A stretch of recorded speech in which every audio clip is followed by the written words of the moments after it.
მინდოდა იცი გელა ამ თემაზე საუბარი, მედიაზე მინდოდა საუბარი, ჩვენს გამოწვევებზე, მაგრამ ამ ჯარიმებზე არ მინდოდა საუბარი, იმიტომ რომ არ მინდა რაღაცნაირად დიდი ყურადღება გავამახვილო ამ ჯარიმას. ზედმეტი ყურადღება დავუთმო ამას, მაგრამ მით უმეტეს მეც ვარ რაღაცნაირად ამ ისტორიაში, მაგრამ შეუძლებელია ახლა რომ გამოვტოვო ეს თემა, იმიტომ რომ მართლაც მთელი რამოდენიმე საათის განმავლობაში კიდევ ერთხელ ვამბობ, მე სწორედ მიმტკიცებდა ორი შინაგან საქმეთა სამინისტროს წარმომადგენელი ორი გოგონა, რომ კი დაცულია ევროპული კონვენციით ის ამბავი, რომ თურმე აი ესეთ ფრაზას ვისმენდი, რომ საჯარო განცხადება უნდა იყოს კორექტული. ვეუბნები, რომ რას ციტირებთ თქვენ, სად წერია ეს და რას ნიშნავს საერთოდ იყო კორექტული. ან თუ ერთი ადამიანი თვლის მეორეზე, რომ ის არის მონა, რა შავდება ამით, ვის მივაყენე მე ზიანი, ვინ დაიჩაგრა ჩემგან, ვინ დავაზარალე, მოკლედ ბევრი კითხვები მქონდა. როგორ ფიქრობ, აი ამ ყველაფრის ლოგიკური გაგრძელება რა შეიძლება იყოს, იმიტომ რომ იცი რა არის კიდე რა თქვას, მსუსხავი ეფექტი უნდა ქონდეს ამ კანონსო. ანუ არ იცოდნენ მათ რას ნიშნავს მსუსხავი ეფექტი. მე ღიად თქვეს, ჩვენმა ადვოკატებმა უთხრეს, რომ როგორ ამას თქვენ ამბობთ, მათ თქვეს, იმიტომ რომ არ იციან ამ სიტყვის მნიშვნელობა, არ იციან რომ ჩვენ უნდა დიახათ, მსუსხავი ეფექტი უნდა იციან, არ ერიდებიან. აი ესე მათ კომპეტენციის პრობლემაც იყო აქ, გელა. მე მახსოვს მზია ამაღლობელს, როდესაც ასამართლებდნენ ადმინისტრაციულ სამართალდარღვევის შეკერილ საქმეზე, სადაც ოქმი გააყალბეს ხო, საერთოდ ვითომ რომ შეურაცხყოფა მიაყენა და სინამდვილეში სტიკერის გაკვრაზე ასამართლებდნენ პირველ ჯერზე, ეხლა უკვე მეორედ გაასამართლეს გუშინ სტიკერის გაკვრაზე იგივე ეპიზოდზე. მაშინ თქვა შინაგან საქმეთა სამინისტროს წარმომადგენელმა ქალბატონმა კერესელიძემ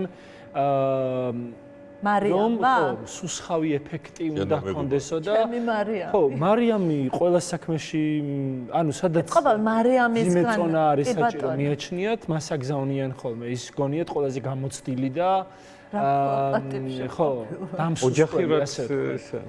ეხლა ყველა თავის საქმის მოსამართლეს კითხულობს და მე გამახსენდა ჩემი საქმის მოსამართლე, რომელმაც პირველად გამასამართლა და მაშინ ჯერ 2000 ლარი იყო მაქსიმალური სასჯელი და დამაკისრა. სად დაიკარგა ის ამ ბოლო დროს აღარ ჩანს მოსამართლედ წოდებული შჩერბაკოვი. გინახავთ სადმე?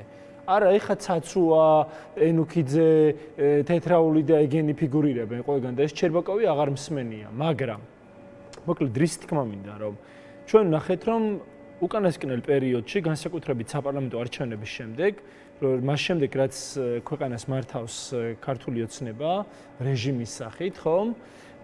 ზედიზედ სახელდახელოდ ერთმანეთს მიყოლებით უკვე არსებულ კანონებში შეაქვთ ცვლილებები ან იღებენ კანონს, ახალ კანონებს. დღეს, როდესაც კიდე ერთხელ ვათვალიერებდი და ვაანალიზებდი ამ მოცემულობას, ანუ დგას დღის წესრიგში ძირითადად 4 კანონი. ერთი ეს არის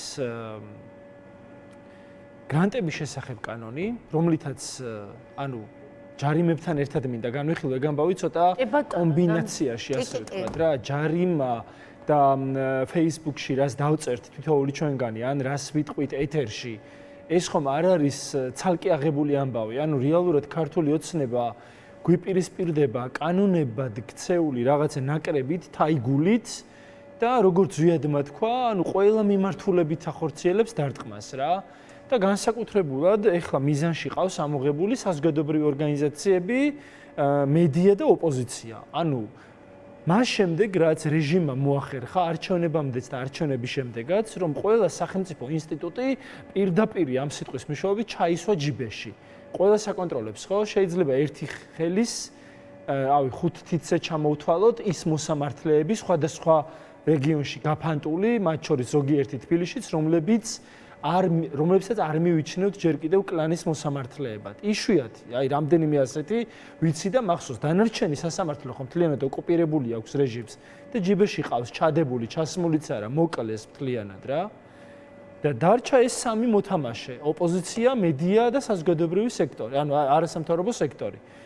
ამ ოპოზიციას რას უშვებიან ხედავთ, ეგრეთ წოდებული კომისიაზე არ მისვლით, იჭერენ ადამიანებს პანტაპუნტეთ, ციხეში უშვებენ, საერთოდ სამართალდარაშუაშია, რა კავშირშია, რა ვიცი, პირველ კურსზე რო სწავლობდით იურისპრუდენციას, აი იქაც კი ვერ აგნებ ჩარჩოს რას საერთოდ რას მოქმედებენ რა და ხო ყავთ უკვე რამდენი ადამიანი ყავთ დაპატიმრებული ოპოზიციის ლიდერი რამდენიმე კიდევ ბრალდებულია და აგერ ხვალ არის ჩანიშნული ლელოს ლიდერების სასამართლო პროცესი კიდე მომდევნო დღეებში რას იზამენ რა ვიცი მე ცუდის მოლოდინის გარდა არაფერი კარგის მოლოდინი არ მაქვს და რჩება ეს ორი სექტორი რა თუ კი ოპოზიციის ლიდერებს ისინი საბოლოოდ გამოამწყდებენ დროებით მაინც ციხეებში რჩება არასამთავრობო სექტორი და მედია და ეს 4 კანონი რომელიც ზოგი ახლად მიიღეს და ზოგი ცვლილებები შეიტანეს თლიანად არის მორგებული ამ ხალხის ჩვენ საწინააღმდეგოდ. ამის თქმა მინდა რომ ცოტა უფრო ცხადად წარმოიდგინოს ჩვენმა მაყურებელმა ეს ამბავი. პირველი მაუწყებლობის შესახებ კანონში შეტანილი ცვლილებები, რომლის საფუძველზეც და რომლის გამოყენებითაც დღეს თქვენი ფორმულას და უკვე დახურული არხის სოციალური ქსელების თავარ არხს გულისხმობ წინააღმდეგ კომუნიკაციების კომისიაში ნერგავენ პრაქტიკას.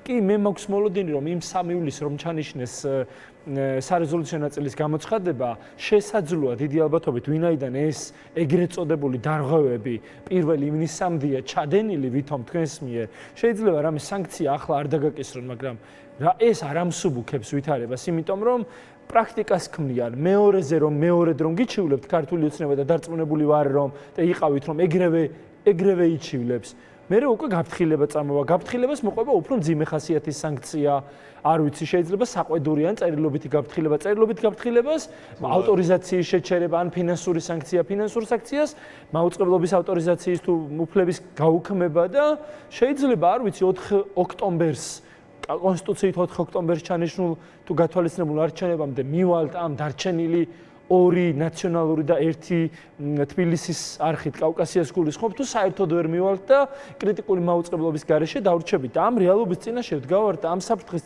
წინაშე რომ ვდგავართ ყველაზე ცხადად ესმე წარმოვიდგინე ჯერ კიდევ რამდენიმე თვის წინ გახსოვთ გურიაში და საქართველოს რამდენიმე რეგიონში თითოეულობა რომ იყო ერთადერთი თქვენი არხის ჟურნალისტი ნატო გოგელია დარბოდა ისიც ტელეფონით რომ რაღაც ამბები გადაიღო, აი ეს ხელმომჭირნედ, რასაც ახერხებდა ვერც ცენტრალური არხებიდან კრიტიკულ არხებზეა საუბარი, თორე პროპაგანდისტულ არხებს კი დაატარებდნენ თავისი მანქანებით.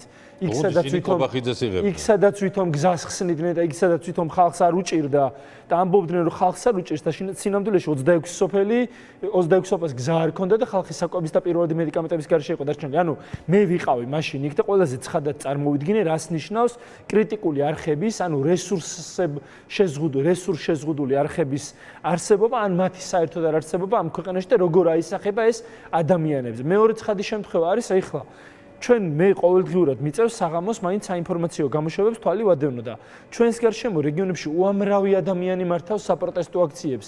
ასე პერმანენტულად გგნებავთ ჭიათურაში, გგნებავთ ბალდაში, გგნებავთ საირმეში და ეს ვერ ხვდება უკვე რეგიონებიდან ამბები ვეღარ ხვდება ცენტრალური არხების ეთერებში. რატომ? იმიტომ რომ იქ ჩასვლას ფული უნდა, ფული არ არის არხებში, ხო?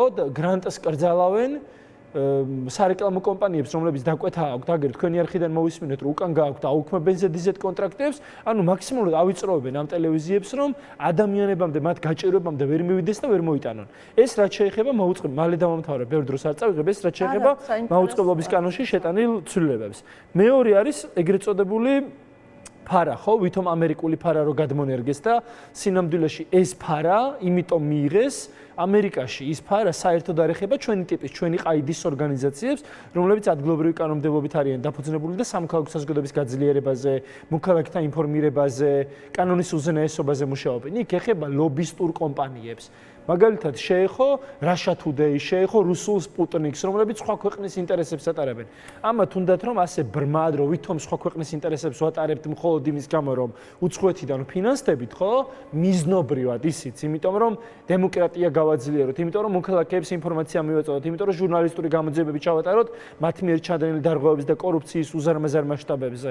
ამათ უნდათ რომ ეს ფარა შეგვეყონ. კი, ჩვენ კი ვამბობთ რომ ეს ფარა არ გვეხება თავისი სულის კვეთებით, თუ კი ნამდვილად ამერიკული არ უნდა გვეხებოდეს, მაგრამ ხომ ვხედავთ რომ ამით დაიწყებენ მალე საზოგადოებრივი ორგანიზაციებისა და მედიის აწიოკებას. ანუ ამითაც გაგვისწორდებიან უბრალოდ.